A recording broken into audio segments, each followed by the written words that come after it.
because as we speak, they are the ones collecting taxes, and indeed they are taxing Kenyans heavily.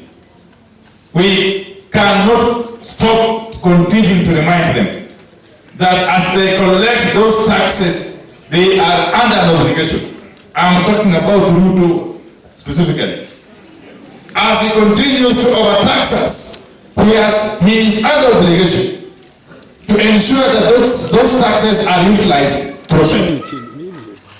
Yesterday when I was at Rome, I said that how comes this government continues to collect more and more money every other day? The revenue authority is saying they have hit the target. In fact, they have surpassed their revenue targets. The e-citizen platform is collecting no less than 3.5 billion shillings every single day. And yet we cannot see where this money is going.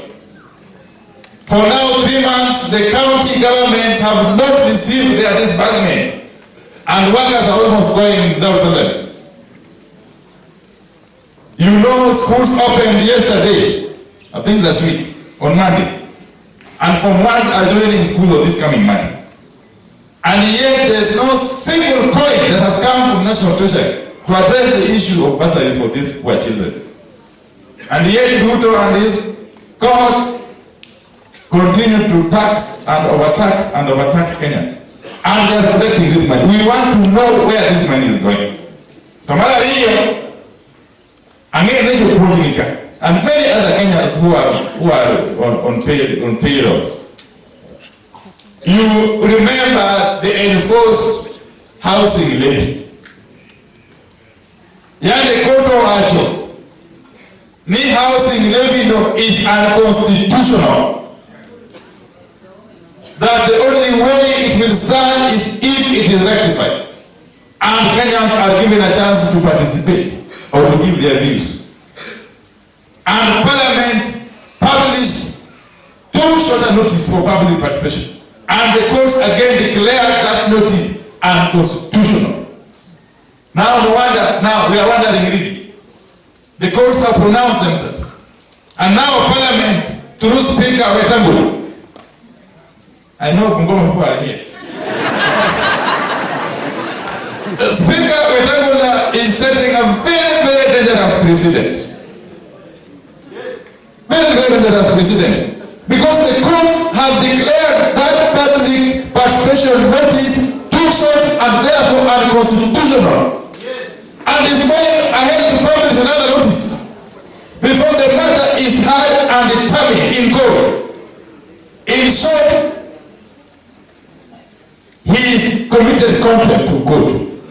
And I will be asking the litigants to file contempt proceedings against Wetangula and Parliament leadership.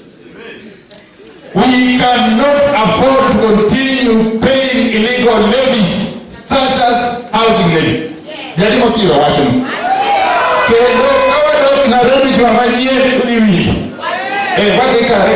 Raila Odinga. If there is any individual in this country who has been vilified and mistreated by courts, there is nobody who has been vilified and mistreated by courts like you. And in all these occasions, you have always agreed to agree with the decisions of the court. In 2013, for example, Baba, there was nothing that would have stopped you and us from going to State House and evacuating those guys and taking over power. But because the court said that the other one is the president, you agreed with the decision. Even though you disagreed with it, you agreed to comply with the decision. Therefore, our view is that Kenyans have no option but to agree with the decisions of the court.